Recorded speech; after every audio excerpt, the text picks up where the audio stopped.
അല്ല ജാഫർ അങ്കിൾ അങ്ങനെ പറഞ്ഞിട്ടില്ലെങ്കിൽ big boss ക്രൂവിനെതിരെ ഞാൻ പറഞ്ഞ മറ്റേ ഈ പാവയുടെ കാര്യമാണ് പറഞ്ഞത്. പക്ഷേ ബിഗ് ബോസ് ക്രൂവിനെ കുറിച്ചും അവരെ കുറിച്ചും ഒന്നും ഞാനൊരു കുറ്റവും പറഞ്ഞില്ല. സിബിന്റെ കഴിഞ്ഞ ദിവസത്തെ ലൈവിനകത്ത് സിബിൻ പറഞ്ഞൊരു സംഭവം ഉണ്ട്. അതായത് ഈ ജാസ്മിന്റെ വാപ്പ വന്നപ്പോഴത്തേക്കും അവർക്ക് ഇങ്ങനെ ടെഡി ബിയർ ഈ ജാസ്മിന് വേണ്ടിയിട്ട് ഇവരൊരു ടെഡി ബിയർ കൊണ്ടുവച്ചു. പക്ഷെ ആ ടെഡി ബിയർ അകത്തേക്ക് ബിഗ് ബോസിന്റെ അകത്തേക്ക് കയറ്റാൻ പറ്റില്ല. കാര്യം ക്രൂ ആയിട്ട് ഇത്തിരി പ്രശ്നങ്ങളും കാര്യങ്ങളൊക്കെ ഉണ്ടായി എന്നുള്ള രീതിക്കാണ് സിബിൻ ആ ഒരു സംഭവം ലൈവിനകത്ത് പറഞ്ഞത്. അപ്പൊ ഈ ഒരു സംഭവം ലൈവിനകത്ത് പറഞ്ഞു കഴിഞ്ഞിട്ട് ഇനി ജാസ്മിന്റെ വാപ്പ ജാഫറിക്ക വന്നിട്ട് ഇപ്പൊ കുറച്ച് കാര്യങ്ങൾ പറയുന്നുണ്ട്. അപ്പൊ ആ ഒരു ഓഡിയോയും കാര്യങ്ങളൊക്കെ പുള്ളിക്കാരനെ വന്നിട്ടുണ്ട്. അപ്പൊ നമുക്ക് ആദ്യം ഒന്ന് കേട്ടു. എല്ലാം സംസാരിച്ചിട്ടുണ്ട്, അങ്ങോട്ടും ഇങ്ങോട്ടും കാര്യങ്ങളെല്ലാവരും നമ്മുടെ തെറ്റും കുറ്റങ്ങളും എല്ലാവർക്കും പറ്റുന്നതാണ്, അങ്ങനെയുള്ള കാര്യങ്ങളെല്ലാം പറഞ്ഞിട്ടുണ്ട്. പക്ഷേ ബിഗ് ബോസ് ക്രൂവിനെ കുറിച്ചും അവരെ കുറിച്ചും ഒന്നും ഞാനൊരു കുറ്റവും പറഞ്ഞില്ല. അത് അവർക്ക് ദേഷ്യമുണ്ടെങ്കിൽ അവര് തീർത്തോട്ടെ, അതിലൊന്നും എനിക്കില്ല. എനിക്ക് അവരോടൊരു ഞാൻ അവരോടൊത്ത് ഈ പാവയെ കുറിച്ചോ ഒന്നും, പാവ കയറ്റിക്കൊണ്ട് ഞാൻ കൊണ്ടുപോകണം എന്ന് ബിഗ് ബോസിനോട് പറഞ്ഞിട്ടുണ്ട്. അപ്പൊ പാവയെ കയറ്റിയ കാര്യം ഞാൻ പറഞ്ഞു, എനിക്ക് പാവയെ എനിക്ക് ഉള്ളിൽ കൊണ്ടുപോകണമെന്ന് പറഞ്ഞിട്ടുണ്ട്. ഇത്ര തന്നെ ഞാൻ പറയുന്നുണ്ട്. ആരുടെങ്കിലുമൊക്കെ കുറിച്ച് എന്തെങ്കിലും അഭിപ്രായം ഉണ്ടെങ്കിൽ ഓക്കെ, അപ്പൊ ഇതാണ് ജാഫ്രിക്കയുടെ ആ ഒരു വോയിസ്. അപ്പൊ ഇനി ഈ ഒരു വോയിസിന് റിപ്ലൈ എന്ന് പറഞ്ഞാൽ ഇത് മെയിൻ ആയിട്ട് ഇതൊരു കോൺവെർസേഷൻ പോലെയാണ്. അതായത് നമ്മുടെ സിബിനും ഈ ജാഫ്രിക്കയും തമ്മിലുള്ള ഒരു കോൺവെർസേഷൻ പോലെയാണ്. അപ്പൊ ഇനി സിബിന് പറയാനുള്ളത്, അതായത് ഈ പുള്ളിക്കാരൻ പറഞ്ഞില്ല, ഈ പുള്ളി മെയിൻ ആയിട്ട് പറഞ്ഞതെന്ന് പറഞ്ഞാൽ ഇപ്പൊ അവരങ്ങനെ ഇപ്പൊ ഈ ബിഗ് ബോസിന്റെ ക്രൂ ആണെങ്കിലും അവരങ്ങനെ ഇപ്പൊ ടെലിബിയർ അകത്തേക്ക് കയറ്റരുതെന്ന് അങ്ങനത്തെ സംഭവം ഒന്നും അവർ പറഞ്ഞില്ല എന്നാണ് ഈ പുള്ളിക്കാരൻ പറയുന്നത്. ഇതിനകത്ത് ആര് പറയുന്നത് ശരി ആര് പറയുന്നത് തെറ്റ് എന്നൊന്നും മനസ്സിലാവാൻ പറ്റാത്ത രീതിയിനകത്താണ് ഇപ്പൊ ഈ സാധനം കിടക്കുന്നത്. അപ്പൊ അതുകൊണ്ട് തന്നെ ഇപ്പൊ സിബിന്റെ സൈഡിനകത്ത് സിബിന്റെ കഴിഞ്ഞ ദിവസത്തെ ലൈവിനകത്ത് സിബിൻ കറക്റ്റായിട്ട് പറഞ്ഞതും ഈ ഒരു സംഭവം തന്നെയാണ്. അതായത് ഇപ്പൊ ടെഡി ബിയറിനകത്തേക്ക് കൊണ്ടുപോകാൻ പറ്റില്ല എന്നുള്ള രീതിക്ക് പറഞ്ഞപ്പോഴത്തേക്ക് ആ ക്രൂ ആയിട്ട് ചെറിയൊരു വാക്ക് തർക്കം ഉണ്ടായി ഈ ജാഫ്രിക്ക എന്നുള്ള രീതിക്കാണ് സിബിൻ പറഞ്ഞത്. ഇനി സിബിൻ ഇപ്പൊ ഈ പറഞ്ഞ ജാഫ്രിക്കയുടെ ഈ ഒരു വോയിസിന് സിബിന്റെ ഒരു മറുപടി ഉണ്ട്, അതും കൂടെ ഒന്ന് കാണാം. അല്ല ജാഫർ അങ്കിൾ അങ്ങനെ പറഞ്ഞിട്ടില്ലെങ്കിൽ ബിഗ് ബോസ് ക്രൂവിനെതിരെ ഞാൻ പറഞ്ഞ മറ്റേ ഈ പാവയുടെ കാര്യമാണ് പറഞ്ഞത്. അത് നടന്ന കാര്യമല്ലേ. അതിപ്പം ഞാൻ പറഞ്ഞില്ലെങ്കിലും ഞാൻ പറയുന്നതിന് മുന്നേ തന്നെ അത് ഓൾറെഡി യൂട്യൂബിൽ ഇന്നലെ തന്നെ യൂട്യൂബേഴ്സ് ഇട്ടു അത്. കാര്യം അവിടെ അകത്ത് നടക്കുന്ന കാര്യങ്ങൾ ഇൻഫർമേഷൻ കൊടുക്കാനും ആൾക്കാരുണ്ട് അങ്കിൾ. അപ്പോൾ ഓൾറെഡി ഇത് യൂട്യൂബേഴ്സ് പറഞ്ഞ കാര്യം ഞാൻ എടുത്ത് പറഞ്ഞത്. ഈ പാവയുടെ കാര്യമൊക്കെ ഓൾറെഡി അതിൻ്റെ പേരിലാണ് ഞാൻ പറഞ്ഞത്. അങ്ങനെ ഒരു ഫൈറ്റ് ഉണ്ടായെന്നാണ് നമ്മൾ സംസാരിച്ചത്. അത് ഓൾറെഡി യൂട്യൂബേഴ്സ് പറഞ്ഞ കാര്യം ഞങ്ങൾ എടുത്ത് പറയില്ല, അത് വേറെ പറഞ്ഞതല്ല. അപ്പം അത് എനിക്ക് തോന്നുന്നില്ല അങ്ങനെ എഫക്റ്റ് ചെയ്യുമെന്ന്. ഓക്കെ, അപ്പൊ സിബിൻ പറയുന്നത് അത് ഉള്ള കാര്യം തന്നെയാണെന്നാണ് സിബിൻ ഇപ്പോഴും പറയുന്നത്. അപ്പൊ ഈ സിബിൻ പറയുന്നതിനകത്താണെങ്കിലും ഇപ്പൊ സിബിൻ ഒരു ടൈമിനകത്ത്, അതായത് ഇപ്പൊ ജാഫറിനോട് എന്നിട്ട് പുള്ളിക്കാരൻ ഒരു കാര്യം പറയുന്നത്. അപ്പൊ ഈ ജാഫറിന് ഞാൻ പറഞ്ഞ പുള്ളിക്കാരൻ പേരായതുകൊണ്ടാണ് പറഞ്ഞത്. ഇപ്പൊ ജാഫ്രിക്ക എന്ന് പറഞ്ഞിട്ടുണ്ടെങ്കിൽ അങ്ങനെ പറയാം. ജാഫ്രിക്കനോട് ചെന്നിട്ട് പുള്ളിക്കാരൻ ഒരു കാര്യം പറയുന്നത്, എന്നിട്ട് പിന്നെ ലൈവിനകത്ത് വന്നിട്ട് പുള്ളി വേറൊരു കാര്യം പറയുന്നത്. അപ്പൊ ഈ സിബിൻ പറയുന്നതിനകത്ത് ഇപ്പൊ സിബിൻ ഈ ജാഫ്രിക്കനോട് സംസാരിക്കുമ്പോഴത്തേക്കും അവരെ സപ്പോർട്ട് ചെയ്യണ രീതിക്ക് സംസാരിക്കും. പക്ഷെ എന്നിപ്പോ ലൈവിനകത്തോ അല്ലെങ്കിൽ വേറെ എവിടെയെങ്കിലൊക്കെ വന്നിരിക്കുമ്പോഴത്തേക്കും പുള്ളിക്കാരന്റെ സൈഡ് ന്യായീകരിച്ച് അപ്പുറത്തെ സൈഡ് ഇങ്ങനെ വേറെ രീതിക്കായിരിക്കും പുള്ളിക്കാരൻ പറയുന്നത്. അതേപോലെ തന്നെ പുള്ളി പറയുന്ന രീതിയിനകത്ത് ഭയങ്കര വ്യത്യാസങ്ങളും കാര്യങ്ങളൊക്കെ വരുന്നുണ്ട്.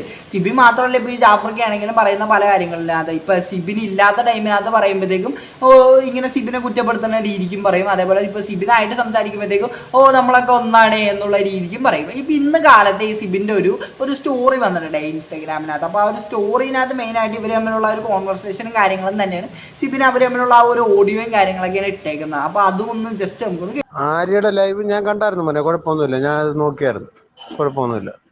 ഓക്കെ, ആര്യയുടെ live okay uncle, thank you so much uncle. നമ്മൾ അപ്പുറം അല്ല, അത് നിങ്ങൾ മനസ്സിൽ വെക്കണം. നമ്മൾ ഒരു സൈഡ് തന്നെയാണ്.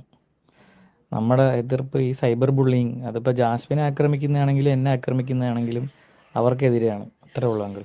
ഓക്കെ, അപ്പൊ സിബിൻ ഇവിടെ വരത്തി തീർക്കാൻ ശ്രമിക്കുന്നത് ഞങ്ങൾ രണ്ടും ഒരു സൈഡിനകത്താണ്. ഇപ്പൊ ജാസ്മിൻ ആണെങ്കിലും ഇപ്പൊ ജാഫ്രിക്ക ആണെങ്കിലും എല്ലാവരും ഒരു സൈഡിനകത്താണ്. മെയിൻ ആയിട്ടുള്ള വിഷയം എന്ന് പറഞ്ഞാൽ സൈബർ ബുള്ളീസ് ആണെന്നാണ് പറയുന്നത്. ഈ സൈബർ ബുള്ളീസ് എപ്പോഴും എല്ലാ കാലത്തും ബിഗ് ബോസിനകത്താണെങ്കിലും മെയിൻ ആയിട്ടൊരു വിഷയം തന്നെയാണ് ഈ സൈബർ ബുള്ളീസ് എന്ന് പറയുന്നത്. ഞാൻ ഈ സൈബർ ബുള്ളീസിനെ ഒരിക്കലും സപ്പോർട്ട് ചെയ്യില്ല. കാര്യം അത്രയും മോശം പരിപാടി വേറെ ഇല്ല. അതായത് എല്ലാവരും കൂടെ ചേർന്നിട്ട് ഒറ്റയ്ക്ക് വന്ന് പറയാനായിട്ട് ഇവന്മാർക്കൊന്നും യാതൊരു ധൈര്യം ഉണ്ടാവില്ല. ഇവന്മാർക്കൊരു ഗ്രൂപ്പായിട്ട് അങ്ങോട്ട് വന്നിട്ട് പറയുമ്പോഴത്തേക്ക് അങ്ങനെ എല്ലാവരും കൂടെ അങ്ങോട്ട് സപ്പോർട്ട് ചെയ്യുന്നുള്ള ആ ഒരു സാധനത്തിനകത്താണ് ഇവന്മാരൊക്കെ മെയിനായിട്ട് കിടന്ന് കളിക്കുന്നത്. അപ്പോൾ ആ ഒരു സാധനം തന്നെയാണ് ഒരു സിബിൻ പറയുന്നത് നമ്മളൊക്കെ ഒറ്റക്കെട്ടാണ്, മറ്റവരാണ് വില്ലന്മാരെന്നുള്ള രീതിക്കാണ് സിബിൻ പറയുന്നത്. പക്ഷെ പല സ്ഥലത്തും സിബിൻ പല രീതിക്കാണ് പറയുന്നത്. ഇവരെല്ലാവരും പറയുന്നത് പല പല രീതിക്കാണ് പറയുന്നത്. അപ്പോൾ ഇതിനകത്ത് ആര് പറയുന്നത് ശരി, ആര് പറയുന്നത് തെറ്റ്, അങ്ങനെ നമുക്കൊന്ന് കൺഫേം ചെയ്ത് പറയാൻ പറ്റില്ല. പിന്നെ ഇനി ഈ ജാസ്മിൻ റിലേറ്റഡ് ആയിട്ടുള്ള വിഷയങ്ങളിനകത്തൊക്കെ കേട്ട വേറൊരു പേരാണ് മുന്ന എന്നുള്ള വേറൊരു പേര്. അപ്പോൾ ഈ മുന്നാക്ക എന്ന് പറഞ്ഞ ഈ പുള്ളിക്കാരന് ഇവരൊക്കെ തമ്മിൽ എങ്ങനെയാണ് പരിചയം, അതേപോലെ തന്നെ ഇപ്പോൾ ടാങ്കോ ആപ്പ് എന്ന് പറഞ്ഞൊരു സാധനത്തിനെ പറ്റി ഇടയ്ക്ക് കേട്ടായിരുന്നു. അതേപോലെ തന്നെ ജാസ്മിൻ്റെ നമ്പർ എങ്ങനെയാണ് നൂറയ്ക്ക് കിട്ടിയത്, അങ്ങനത്തെ കാര്യങ്ങളും ഓരോന്ന്. അപ്പോൾ അതിനൊക്കെ ഒരു ക്ലാരിഫിക്കേഷൻ എന്നുള്ള രീതിക്ക് ഈ മുന്ന എന്ന് പറഞ്ഞ പുള്ളിക്കാരൻ നമ്മുടെ ഹെലനോസ് പാർട്ടിക്ക് ഒരു ഓഡിയോയും കാര്യങ്ങളൊക്കെ അയച്ചു കൊടുത്തിട്ടുണ്ട്. അപ്പോൾ അത് നമുക്ക് ഹെലൻ കേൾപ്പിച്ച് തരുന്നുണ്ട്. അപ്പോൾ നമുക്ക് അതും കൂടെ കണ്ടുനോക്കാം. ബിഗ് ബോസിന് മുമ്പേ എന്തിനാണ് എന്ന് ചോദിച്ചാൽ ഞാൻ നമ്പർ കൊടുത്തതും വിളിച്ചതും ഒരു 1.5-2 കൊല്ലത്തിന്റെ മേലായി. നമ്പർ കൊടുത്തിട്ടും കോണ്ടാക്ട് ചെയ്തിട്ടും അത് കഴിഞ്ഞിട്ട് പുറത്തുനിന്ന് പ്ലാൻ ചെയ്തിട്ടുണ്ടോ ഇല്ലെന്നൊന്നും എനിക്കറിയില്ല. അതിന് ഇന്നതിൻ്റെ ഉള്ളിൽ ഉൾപ്പെടുത്തേണ്ട കാര്യം എന്താന്ന് എനിക്ക് മനസ്സിലായില്ല. അതായത് അതിന് മുന്നത്തെ കാര്യങ്ങളൊന്നും എനിക്കറിയില്ല. പിന്നെ ഇത് 2 കൊല്ലം മുന്നെയാണ് ആ നമ്പറും കാര്യങ്ങളൊക്കെ കൊടുക്കുന്നത്. അപ്പോൾ സിബിൻ ചേട്ടൻ പറഞ്ഞു നിങ്ങളാണ് ആ വ്യക്തി എന്ന് എനിക്ക് അറിയില്ലായിരുന്നു. പിന്നെ 2 കൊല്ലം മുന്നേ നമ്പർ കൊടുത്തത് എന്തിനാ ഈ ഷോയിൽ സംസാരിച്ചത്. ഓക്കെ, അപ്പൊ ആ ഒരു കാര്യത്തിനകത്തൊരു ചെറിയൊരു ഇത് വന്നല്ല. കാര്യം അവർ തമ്മിൽ 2 വർഷം മുന്നെയാണ് ഈ പറഞ്ഞ ഇടപാടുകൾ, നമ്പറിന്റെ കാര്യങ്ങളൊക്കെ ഉണ്ടായത്. അപ്പൊ ഇനി ഉള്ള ഒരു സംശയമാണ്, അതായത് ഈ ടാങ്കോ ആപ്പിനകത്ത് ഈ നമ്മുടെ ജാസ്മിനും അവരൊക്കെ ഉണ്ടായോ എന്നുള്ള വേറൊരു സംശയം. ഇത് എന്തൊക്കെ സംശയങ്ങളാണ് നമുക്ക്. അപ്പൊ അതിനും കൂടെ ഈ മുന്നാന്ന് പറഞ്ഞ പുള്ളിക്കാരന്റെ ഒരു ഓഡിയോ ഉണ്ട്, അതും കൂടെ ഒന്ന് കേട്ടോ. ഈ ടാങ്കോ സ്റ്റോറീസ് ഒക്കെ ട്രൂ ആണോ? That they both had account in tango. അപ്പം അതിന് മുന്നാക്ക ഉത്തരം പറയുന്നു, ഇവരൊക്കെ ടാങ്കോ ഉണ്ടായിരുന്നു. ജാസ്മിൻ, നൂറ, ഷെനു, ഫൗസിയ, ഹെലൻ, ലുലു, അങ്ങനെ കുറെ ആൾക്കാർ കുറെ മുന്നേ. ഇപ്പോൾ അത് വെറും ഒരു അങ്ങനെയുള്ളൊരു പ്ലാറ്റ്ഫോം ആയിക്കുന്നു. പണ്ട് അങ്ങനെ അല്ലായിരുന്നു, നല്ല രീതിയിൽ ലൈവ് ചെയ്യുന്നവരായിരുന്നു ഞാൻ പറഞ്ഞ എല്ലാവരും. ബ്രോ ഇത് എത്ര നാൾ മുന്നത്തെയാണെന്ന് ചോദിക്കുമ്പം പറയുന്നുണ്ട് ഒരു 3 years ബാക്കാണ്.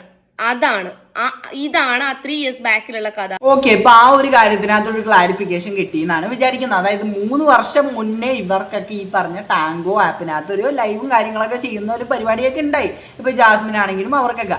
അപ്പൊ ഈ ഒരു പരിപാടി ചെയ്യുന്ന ആ ഒരു ടൈമിനകത്ത്, അതായത് ഈ 3 വർഷം മുന്നേ സമയത്തിനകത്ത് ഈ ഒരു ആപ്പ് എന്ന് പറഞ്ഞാൽ അത്യാവശ്യം നല്ലൊരു ആപ്പായിരുന്നു. എനിക്ക് ഈ ഒരു ആപ്പിനെ പറ്റിയൊക്കെ ഇവർ പറഞ്ഞിട്ടുള്ള കേട്ടറിവ് മാത്രമേ ഉള്ളൂ. അപ്പൊ ഇപ്പൊ എൻ്റെ ഒരു കേട്ടറിവ് വെച്ചിട്ട് പറയുകയാണെങ്കിൽ ഇപ്പൊ ആ ആപ്പ് എന്ന് പറഞ്ഞാൽ അത് ഒരുമാതിരി രീതിക്കുള്ള വേറൊരു രീതിനകത്തേക്ക് ഒരു മാറിപ്പോയി ഈ ആപ്പ്. അതായത് മുമ്പുള്ള ഈ ഒരു 3 വർഷം മുന്നേ ഉള്ള ആ ഒരു മാന്യതയുടെ ആ ഒരു സാധനമൊക്കെ പോയി. അതായത് 3 വർഷം മുന്നേ ഈ മര്യാദയ്ക്ക് ഇപ്പം നമ്മൾ നോർമൽ ഒരു ലൈവൊക്കെ ചെയ്യൂലേ, അപ്പോൾ അതേപോലത്തെ പരിപാടിയായിരുന്നു മുന്നേ ഉണ്ടാകുന്നത്. ഇപ്പം അത് ഇത്രയും കൂടെ വൾഗർ ആയിട്ടുള്ള രീതിക്കാണ് ഈ ഒരു സംഭവം പോയിക്കൊണ്ടിരിക്കുന്നത് എന്നാണ് ഇവരെല്ലാം പറയുന്നത്.